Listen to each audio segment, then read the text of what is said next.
Dalam Primbon Jawa disebutkan dengan jelas, weton pahing adalah weton yang dijaga oleh 3 hodam sekaligus. Tidak semua weton memiliki penjagaan berlapis seperti ini.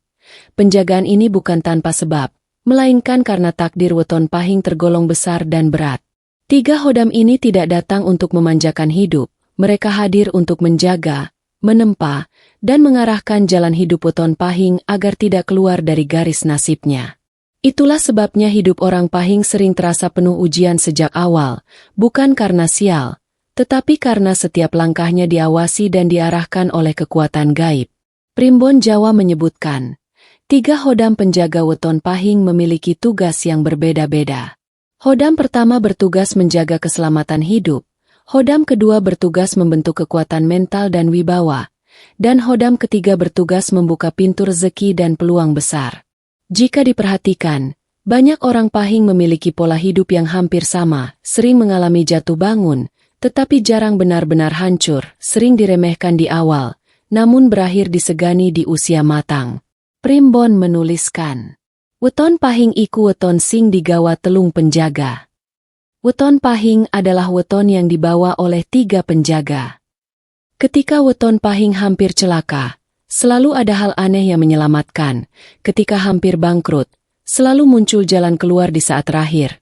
Ketika hampir salah langkah, muncul firasat kuat yang menahan. Semua itu bukan kebetulan. Primbon menyebutnya sebagai kerja 3 hodam yang saling bergantian menjaga. Namun penjagaan ini tidak gratis. 3 hodam hanya akan bekerja maksimal jika weton pahing tidak sombong, tidak serakah, tidak meremehkan orang lain. Jika syarat ini dilanggar, hidup weton pahing bisa terasa berat tanpa arah. Bukan karena hodam pergi, melainkan karena jalur batin tertutup oleh sifat manusia sendiri. Di sisi lain, jika weton pahing mampu menjaga sikap dan laku hidupnya, Primbon menyebut bahwa kekuatan dan kekayaan akan datang seiring usia. Banyak orang pahing baru menyadari perubahan besar setelah mentalnya matang. Emosinya stabil, tidak lagi tergoda hasil instan. Pada fase inilah, 3 hodam mulai bekerja serempak, keselamatan menjadi pondasi, kekuatan menjadi wibawa, dan rezeki mengalir tanpa harus dipaksa. Inilah alasan mengapa dalam banyak catatan Primbon Jawa, weton pahing sering berakhir kuat, disegani, dan kaya raya. Bagi mereka yang lahir di weton pahing, hodam pertama yang paling sering disebut dan paling kuat pengaruhnya adalah Eyang Semar Putih. Eyang Semar Putih bukan hodam biasa. Ia adalah simbol tertinggi dari kebijaksanaan, kejujuran, dan keselamatan takdir. Primbon menyebutnya sebagai pamomong sejati, penjaga jiwa yang tidak mengejar kekayaan cepat, tetapi menjaga agar hidup weton pahing tidak keluar dari garis nasibnya. Orang pahing yang dinaungi Eyang Semar Putih biasanya memiliki watak yang khas. Sejak muda, hidupnya jarang benar-benar tenang. Masalah datang silih berganti, seakan tidak memberi jeda, namun anehnya, setiap kali berada di ambang kehancuran, selalu ada jalan keluar. Primbon menyebut kondisi ini sebagai selamat senajan kacekel cilaka. Selamat meski sudah disentuh bahaya. Banyak orang pahing yang pernah hampir bangkrut, tapi tiba-tiba ada pertolongan. Pernah hampir celaka, namun lolos secara tidak masuk akal. Pernah difitnah, namun kebenaran akhirnya terungkap sendiri. Itulah cara kerja Eyang Semar Putih. Ia tidak menghilangkan masalah, tetapi menjaga agar masalah tidak mematikan jalan hidup. Hodam ini juga membentuk batin weton pahing menjadi kuat dan matang. Orang pahing cenderung tidak mudah mengeluh, lebih memilih diam daripada banyak bicara. Punya empati tinggi, tapi tidak mudah dimanfaatkan. Primbon mengatakan, Eyang Semar Putih tidak menyukai kesombongan. Jika orang pahing mulai tinggi hati, merasa paling benar, atau meremehkan orang lain, maka perlindungan ini bisa melemah. Sebaliknya, jika weton pahing menjaga laku hidupnya, jujur dalam niat, menepati janji, tidak serakah dalam rezeki, maka Eyang Semar Putih akan membuka jalan keselamatan yang panjang. Inilah yang membuat banyak weton pahing umurnya panjang, hidupnya berliku tapi stabil, dan di usia matang, mulai menikmati hasil jerih payahnya. Primbon menegaskan satu kalimat penting. Weton pahing sing disangga semar. Ora cepet sugih, nanging ora bakal cilaka. Weton pahing yang disangga semar tidak cepat kaya, tetapi tidak akan binasa. Inilah fondasi utama sebelum kekayaan datang. Karena menurut Primbon Jawa, rezeki besar hanya akan diberikan pada jiwa yang kuat dan selamat terlebih dahulu. Dan tugas Eyang Semar Putih adalah memastikan weton pahing cukup kuat untuk menerimanya. Dalam Primbon Jawa kuno tertulis, setelah weton pahing disangga oleh keselamatan Eyang Semar Putih, maka datanglah hodam kedua yang jauh lebih keras sifatnya. Hodam ini bukan pembimbing yang lembut, melainkan penempa jiwa dan penguji nyali, dialah macan kumbang hitam. Macan kumbang hitam adalah simbol kekuatan mentah, keberanian, dan wibawa alami. Primbon menyebut, hodam ini hanya mendekat pada jiwa yang tahan di tempat penderitaan, dan weton pahing adalah salah satu weton yang paling sering dinaungi oleh energi ini.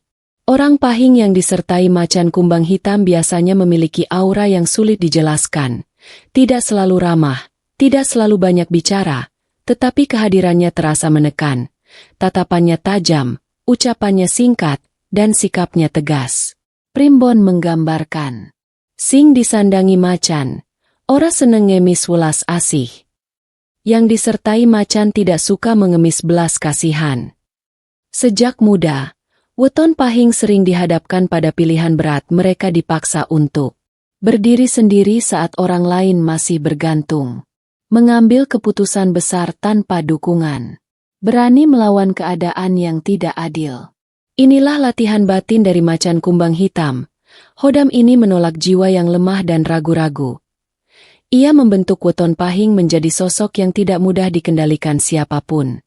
Dalam dunia nyata, pengaruh ini terlihat jelas. Banyak weton pahing yang cocok menjadi pemimpin, berani membuka usaha sendiri, tidak takut mengambil risiko besar. Rezeki mereka jarang datang dari jalan aman. Primbon menyebut, uang weton pahing datang dari keberanian.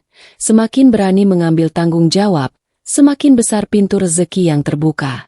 Namun macan kumbang hitam bukan hodam yang mudah ditunggangi. Jika weton pahing dikuasai amarah, haus kekuasaan, menindas orang lain, maka hodam ini bisa berbalik menjadi sumber kehancuran. Primbon mencatat banyak kisah orang pahing yang hidupnya penuh konflik, pertengkaran, bahkan permusuhan panjang, karena gagal mengendalikan hawa nafsunya sendiri. Itulah sebabnya, Primbon selalu mengingatkan, macan kudu dikendhaleni, yen ora bakal nyabik sing duweni. Macan harus dikendalikan, jika tidak ia akan mencabik pemiliknya. Jika weton pahing mampu menguasai emosinya, menahan amarah dan menggunakan kekuatan untuk melindungi, bukan menindas, maka macan kumbang hitam akan berubah menjadi penjaga kekayaan. Di usia matang, weton pahing yang lolos dari ujian ini biasanya memiliki harta besar, disegani banyak orang, sulit dijatuhkan oleh musuh. Primbon menyebut fase ini sebagai macan lungguh ing tahta, macan yang sudah duduk di singgasananya. Kekuatan telah berubah menjadi wibawa, keberanian telah berubah menjadi kekayaan, dan weton pahing tidak lagi berjuang untuk bertahan hidup, melainkan mengendalikan arah hidupnya sendiri. Dalam Primbon Jawa kuno, setelah weton pahing ditempa oleh keselamatan Eyang Semar Putih dan kekuatan macan kumbang hitam, maka muncullah pengaruh ketiga yang paling halus, namun paling berbahaya sekaligus paling menguntungkan. Pengaruh ini dikenal sebagai energi Nyi Roro Kidul. Primbon menegaskan, tidak semua orang bisa disentuh oleh energi ini. Hanya jiwa-jiwa tertentu yang memiliki getaran batin kuat, aura tajam, dan garis takdir besar yang mampu selaras dengannya, dan weton pahing termasuk salah satunya. Perlu dipahami, ini bukan berarti weton pahing dimiliki oleh Nyi Roro Kidul. Primbon menjelaskan bahwa yang menaungi adalah energi pesisir dan samudra, bukan sosok penguasa laut secara langsung. Energi ini berfungsi sebagai penarik peluang, pemikat manusia, dan pembuka jalan rezeki besar. Orang pahing yang disentuh energi ini biasanya memiliki pesona yang tidak bisa dijelaskan dengan logika. Bukan selalu soal ketampanan atau kecantikan fisik, melainkan aura kehadiran, Ketika ia masuk ke sebuah ruangan, orang-orang memperhatikannya. Ucapannya mudah dipercaya. Keberadaannya meninggalkan kesan mendalam. Primbon menyebut ini sebagai daya pangaribawa alus, wibawa halus yang bekerja tanpa paksaan. Energi Nyi Roro Kidul membuat Weton Pahing sering mengalami kejadian yang tampak kebetulan, padahal bukan seperti bertemu orang penting secara tidak disengaja. Mendapat tawaran besar tanpa mencarinya. Rezeki datang dari relasi, jaringan, dan kepercayaan. Inilah sebabnya banyak Weton Pahing yang sukses di bidang perdagangan, politik, jabatan, bisnis berbasis relasi. Primbon menyebut, rezekine teka liwat manungsa. Rezekinya datang melalui manusia. Namun energi ini memiliki aturan keras. Energi Nyi Roro Kidul sangat sensitif terhadap etika dan janji batin. Jika Weton Pahing mengingkari janji, bermain licik, mengkhianati kepercayaan, maka energi yang semula menarik rezeki bisa berubah menjadi penarik kejatuhan. Primbon mencatat banyak kisah orang Pahing yang pernah naik sangat tinggi, mendadak kaya, lalu jatuh secara tiba-tiba. Bukan karena kurang pintar, melainkan karena melanggar keselarasan energi. Energi Nyi Roro Kidul menuntut keseimbangan jika Weton Pahing menjaga etika, kesetiaan pada komitmen, kerendahan hati saat sukses. Maka rezeki yang datang bukan hanya besar, tetapi mengalir terus dan sulit terputus. Di fase inilah, Weton Pahing sering disebut Primbon sebagai wong sing digawa ombak rejeki. Orang yang dibawa gelombang rezeki. Bukan berjuang melawan arus, melainkan mengalir bersama kekuatan takdirnya sendiri. Dalam Primbon Jawa kuno, kekuatan sejati tidak pernah berdiri dari satu sumber saja. Kekuatan besar selalu lahir dari keseimbangan. Dan inilah rahasia terbesar mengapa Weton Pahing bisa menjadi sangat kuat sekaligus kaya raya. Primbon menyebut, Weton Pahing adalah weton yang dinaungi tiga kekuatan besar yang saling melengkapi, bukan saling bertabrakan.